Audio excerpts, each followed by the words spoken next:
Thank you, Representative Hanna. Thank you. Dr. Moskowitz, you mentioned in your testimony that schools need to be incubators of opportunity, not poverty traps. Yet, Dr. Mathur, to that point, you mentioned, correct me if I'm wrong, but if you are born in poverty, you have something like a 70% or so chance of, to be callous, dying in poverty. And we know that education is that single best way around that. And we have Nigel and Ananda and Ida back here. Proof that you can break out of that with enthusiasm. I listened to them earlier, and they're just excited about what they're doing, where they are at the Success Academy. So, Ms. Moskowitz, I have a question for you that seems to me there is no reason to pit anyone against anyone. The outcome is all this. The outcome we're all looking for is the same. So my question is a simple one, I think. How do you make children love education? It's a simple question. It's the $64,000 question, and I would say that there are many ingredients, but I think with all the technical fixes and expertise, we've forgotten something incredibly important in education, which I think all parents know. But actually, schools have to love children. They have to know when they walk through the gate that the principal loves them and that their teachers love them and every adult in the building loves them. Obviously, you need more than love to run a great school, but I don't think that can be underestimated, the emotional bonds that we have with our student. At our schools, every principal greets every student every day and says goodbye to them every day, and every adult in the building is expected to know every child's name. Two of the three students behind me, Aida and Ananda, were my students when I was the principal of the first school.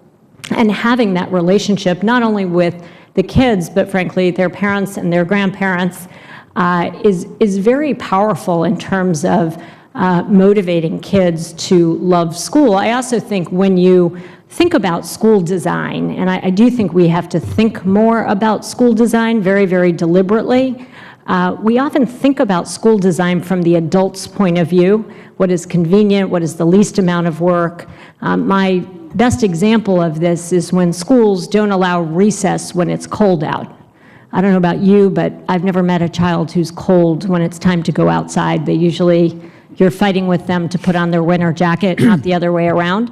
And if you think about... Unless you're in Minnesota and it's 10 below zero. I just had to put that on the record. Yes, fair point. 30 below. Or, all right, okay. But at our schools, winter or not, kids like to put on their snow pants and, assuming it's safe, of course, go outside and run around. And so if you imagine all of schooling designed from the point of view of the kid and what do they like to do and how do you make school really, really interesting. We say to our faculty and to our principals, if there were no laws mandating school and parents did not need childcare, which is very hard to imagine, I say that as the mother of three, would the kids come to school? And I think in many, many cases in America, they would not. They would not choose to come to school. And we have to make sure that as educators, we don't treat children as a captive audience. How do you